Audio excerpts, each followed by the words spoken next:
Hello everyone, welcome to my online study point. दोस्तों, आज की इस वीडियो में हम जीके के कुछ ऐसे मोस्ट इंपॉर्टेंट क्वेश्चन लेकर आए हैं फिर से, जो एग्जाम में पूछे जा चुके हैं। तो आप वीडियो को बिना स्किप के अंत तक जरूर देखें ताकि आपको हर एक प्रश्न की पूर्ण जानकारी मिल पाए। तो आइए स्टार्ट करते हैं। सबसे पहला प्रश्न है, निम्नलिखित में से नेचुरल हिस्ट्री या प्राकृतिक इतिहास के लेखक कौन है? ये नीचे ऑप्शन में लेखक दिए हुए हैं और इसमें पूछा गया प्रश्न में नेचुरल हिस्ट्री, इसे प्राकृतिक इतिहास या नेचुरल हिस्टोरी का भी कहा जाता है, के लेखक कौन है? ऑप्शन दिया है। पहला ऑप्शन है प्लिनी, जो यूनानी लेखक थे। ऑप्शन नंबर 2 टॉलेमी, जो रोम के लेखक थे। और ऑप्शन नंबर 3 है हेरोडोट्स, जो यूनानी लेखक थे। और अलब्रूनी, ये जो है गजनी लेखक थे। अब आपको बता दें, हेरोडोट्स को तो कहा जाता है इतिहास का जनक। अलब्रूनी ने जो है तहकीक हिंद लिखी। और टोलमी ने जो है जियोग्राफी लिखी। बचा क्या आपका? प्लिनी। तो प्लिनी जो है ये नेचुरल हिस्ट्री या प्राकृतिक इतिहास के लेखक है। तो ऑप्शन जाएगा 1 के साथ। नेक्स्ट क्वेश्चन है, निम्नलिखित शब्दों में से प्राचीन काल में कुएं के लिए कौन सा शब्द प्रयुक्त होता था? प्राचीन काल में जो है कुएं के लिए कौन सा शब्द प्रयुक्त होता था, तो ये बताना है। पहला ऑप्शन है इसमें यहाँ पे आयोमुखम। दूसरा ऑप्शन है परिव्राजिक। और तीसरा ऑप्शन है प्रप। और चौथा ऑप्शन है दृश्यद्वती। तो आपको बता दें, जो आयोमुखम है, आयोमुखम ये प्राचीन काल में जो है तांबा या लोहा, तांबा या की नोक वाले तीर के लिए, ये आपको ध्यान रखना है। आयोमुखम तांबा या लोहे की नोक वाले तीर के लिए शब्द प्रयोग होता था। परिव्राजिक, परिव्राजिक जो है ये सरमन वर्ग की जो स्त्रियां होती थी उनके लिए प्रयोग होता था। सरमन वर्ग की स्त्रियों के लिए परिव्राजिक शब्द प्रयोग होता था। दृश्यद्वती जो है ये घग्गर नदी के लिए प्रयुक्त होता था। और प्रपस जो शब्द है ये कुएं के लिए प्रयुक्त होता था। तो इसमें ऑप्शन जाएगा प्रप के साथ, ये कुएं के लिए प्रयुक्त होता था। और आपको ये भी बता दें, जो निवी शब्द है, निवी ये जो है अंत वस्त्रों के लिए प्रयुक्त होता था। अंत वस्त्रों के लिए निवी शब्द प्रयुक्त होता था। अयस, अयस जो शब्द है ये लोहे के लिए प्रयुक्त होता था। ये भी आपको ध्यान रखना है प्राचीन काल में। और एक शब्द है ओरार।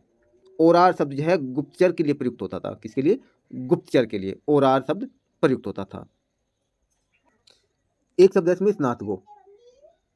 स्नातको ये भी एग्जाम में पूछा जा चुका है। ये प्रयुक्त होता था सैन्य प्रशासक के लिए।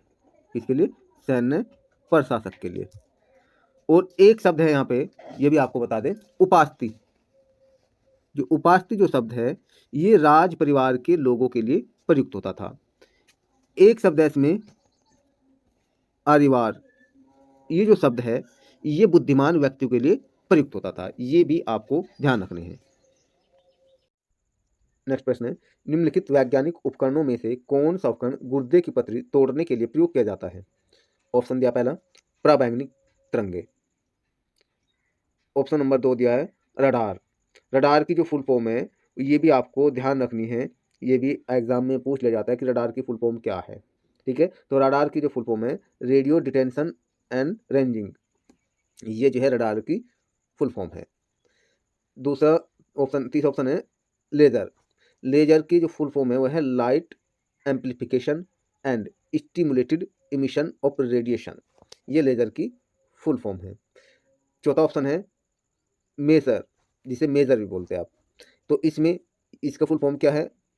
Microwave amplification by stimulated emission of radiation, ये इसकी फुल फॉर्म हो गई। तो उसमें ऑप्शन आपको बता दें, गुर्दे की जो पथरी तोड़ने के लिए उपकरण प्रयोग होता है वो लेजर। तो लेजर का जो प्रयोग है वो गुर्दे की पथरी तोड़ने के लिए प्रयोग किया जाता है। इसके अन्य प्रयोग है सीडी रिकॉर्डिंग में, कई में सीडी रिकॉर्डिंग में। नेक्स्ट है इसका स्कैनर के रूप में, स्कैनर के रूप में भी इसका प्रयोग होता है।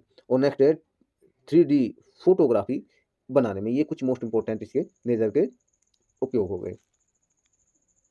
नेक्स्ट बात कर लेते हैं, आइए पराबैंगनी जो तरंगे हैं इनसे एक तो त्वचा कैंसर होता है, एक फेफड़ों को नुकसान पहुंचता है। तो नेक्स्ट है, ये प्रतिरक्षा तंत्र प्रणाली को प्रभावित करती है। और पराबैंगनी जो तरंगे हैं इनकी जो खोज है वो जॉन रिटर ने की, जॉन रिटर ने। ये भी आपको ध्यान रखना है। रडार का जो उपयोग है वो धातु और पेट्रोलियम की का पता लगाने के लिए, जो भूमि के अंदर धातु या पेट्रोलियम का पता लगाते हैं वो रडार के लिए का ही प्रयोग करते हैं। नेक्स्ट जो है, निगरानी करने के लिए, जैसे सीमा पर जो है दुश्मन देशों से निगरानी की जाती है तब भी वहाँ रडार का ही प्रयोग किया जाता है निगरानी करने के लिए। वायुयान, जहाज, जलपोत आदि में इनका रडार का प्रयोग होता है, ये आपको ध्यान रखना है। नेक्स्ट है आपकी मेजर वेव। मेजर वेव जो तरंगे है इसमें केवल जो है इसकी फुल फॉर्म ही पूछी जाती है, तो ये ऑप्शन है इसके। नेक्स्ट क्वेश्चन है, निम्नलिखित में से किसका जोड़ा सुमेलित है? एलोरा की गुफाएं, इसके सामने दिया है शक। मीनाक्षी मंदिर, इसके सामने दिया है पल्लव। खजुराहो मंदिर, इसके सामने दिया है चंदेल। और महाबलीपुरम के मंदिर, इसके सामने दिया है राष्ट्रकूट। तो आपको चलिए एक एक ऑप्शन की अच्छी तरह से व्याख्या करके बताते हैं। एलोरा की जो गुफा है ये महाराष्ट्र के औरंगाबाद में स्थित है, ये आपको नोट कर लेना है। एलोरा की जो गुफा है महाराष्ट्र के औरंगाबाद में स्थित है। पहला क्वेश्चन में पूछा जा सकता है एलोरा की गुफाएं किस राज्य में स्थित है, या एलोरा की गुफाएं महाराष्ट्र में किस जगह स्थित है, ये भी प्रश्न पूछा जा सकता है। और एलोरा की जो गुफाएं हैं इनमें जो मंदिरों का निर्माण हुआ है वो ज़्यादातर राष्ट्रकूट जो शासक हैं उनके सामने, यानी उनके समय में। एलोरा की जो गुफाएं हैं उनमें जितने मंदिर हैं ज़्यादातर मंदिरों का निर्माण राष्ट्रकूट शासकों के समय में हुआ है, एक आपको ये भी ध्यान रखना है। एलोरा की जो गुफाएं हैं इसमें बौद्ध, जैन और हिंदू धर्म, तीनों ही प्रकार के धर्मों के मंदिरों का उल्लेख है। और वहाँ पे तीनों ही प्रकार के जो धर्म हैं, ये जैन धर्म, बौद्ध धर्म और हिंदू धर्म, इनके मंदिरों का निर्माण भी है। एलोरा की जो गुफाएं हैं ये भी आपको नोट रखना है। एलोरा की जो गुफा है इसमें जो है 34 मठ है। कितने मठ हैं? 34 मठ हैं। और एलोरा की जो गुफाएं हैं इसमें 34, एलोरा की जो गुफा है इसमें कुल 34 गुफा है। कितनी गुफा है? 34। प्रश्न पूछा जाता है कि एलोरा की कुल कितनी गुफा है? 34 गुफा है। इन 34 गुफा में ये भी प्रश्न पूछ लिया जाता है कि हिंदू धर्म के कितने मंदिर है, तो आपको ये ध्यान रखना है 34 एलोरा की जो गुफाएं है इसमें हिंदू धर्म से संबंधित कितनी गुफाएं हैं, तो आपको ध्यान रखना है हिंदू धर्म से संबंधित 17 गुफाएं हैं, बौद्ध धर्म से संबंधित जो है 12 गुफाएं हैं, और जैन धर्म से जो संबंधित गुफाएं वे है 5। इस टाइप से भी प्रश्न पूछ ले जाते हैं। और एलोरा की जो गुफा है इसमें जो कैलाश मंदिर है वो सर्वप्रसिद्ध मंदिर है। एलोरा की गुफाओं में कैलाश मंदिर सर्वप्रसिद्ध मंदिर है। अब बात कर लेते हैं मीनाक्षी मंदिर की। मीनाक्षी जो मंदिर है इसका निर्माण कराया है पांड्यों ने। किन्होंने कराया है? पांड्यों ने। और मीनाक्षी जो मंदिर है ये तमिलनाडु राज्य के मदुरई नगर में स्थित है, ये भी आपको ध्यान रखना है। मीनाक्षी मंदिर तमिलनाडु राज्य के मदुरई नगर में स्थित है। और मीनाक्षी जो मंदिर है भगवान शिव और माँ पार्वती को समर्पित है। ये मछली के आकार का एक मंदिर है, इसलिए मीनाक्षी मंदिर से कहा गया मछली की आंख के आकार का मंदिर, ये भी आपको ध्यान रखना है। आकार का मंदिर, मूर्ति है इसमें, सॉरी माफ करना, मछली के आकार की जो मूर्ति है उस कारण से मीनाक्षी मंदिर कहा गया है। आपको ये भी ध्यान रखना है कि जो मीनाक्षी मंदिर का जो प्रसिद्ध उत्सव है वो है मीनाक्षी तिरुकल्याणम। मीनाक्षी तिरुकल्याणम, ये भी आपको ध्यान रखना है, जो अप्रैल के मध्य में अर्थात चैत्र मास में मनाया जाता है। ये भी प्रश्न पूछ लिया जाता है कि मीनाक्षी तिरुकल्याणम उत्सव किस मंदिर का प्रसिद्ध उत्सव है, तो आपको ध्यान रखना है मीनाक्षी मंदिर का। ये भी प्रश्न पूछ लिया जाता है मीनाक्षी तिरुकल्याणम उत्सव कब मनाया जाता है, तो चैत्र मास में और अप्रैल के मध्य में, ये भी आपको ध्यान रखना है। शैली भी पूछ ली जाती है कि मीनाक्षी मंदिर किस शैली में निर्मित है, तो मीनाक्षी जो मंदिर है द्रविड़ जो शैली है, द्रविड़ शैली की एक शैली है नायक। कौन सी? नायक शैली। तो यहाँ पे ये जो है मीनाक्षी मंदिर नायक शैली में निर्मित है, ये भी आपको ध्यान रखना है। किनके द्वारा बनवाया गया था? यहाँ पे पांड्यों द्वारा, ये भी आपको ध्यान रखना है। अब बात कर लेते हैं खजुराहो मंदिर की। खजुराहो जो मंदिर है ये चंदेल शासकों के समय निर्मित हुआ और यही ऑप्शन इसमें सही है। और खजुराहो जो मंदिर है ये मध्य प्रदेश के छतरपुर में स्थित है, मध्य प्रदेश के छतरपुर में स्थित है, ये भी आपको ध्यान रखना है। और चंदेल शासकों से संबंधित है, यानी उस दौरान जो है चंदेल शासकों के दौरान जो है खजुराहो मंदिर का निर्माण हुआ, ये भी आपको ध्यान रखना है। और उस समय खजुराहो मंदिर में उस समय जो है 85 मंदिर थे, कितने 85 मंदिर, लेकिन बाद में जो है सिकंदर लोदी द्वारा जो है कुछ मंदिरों का ज़्यादातर ध्वस्त कर दिया गया, जिस कारण मंदिरों की संख्या कम रह गई। और ये भी आपको ध्यान रखना है, आपको खजुराहो जो मंदिर है, जो खजुराहो के जो मंदिर है वे अपनी कामुक मूर्तियों के लिए, किसके लिए, कामुक मूर्तियों के लिए जाने जाते हैं, ये भी आपको ध्यान रखना है। और खजुराहो जो मंदिर है ये भी आपको ध्यान रखना है कि ये नागर शैली में निर्मित है, कौन सी शैली में, नागर शैली में।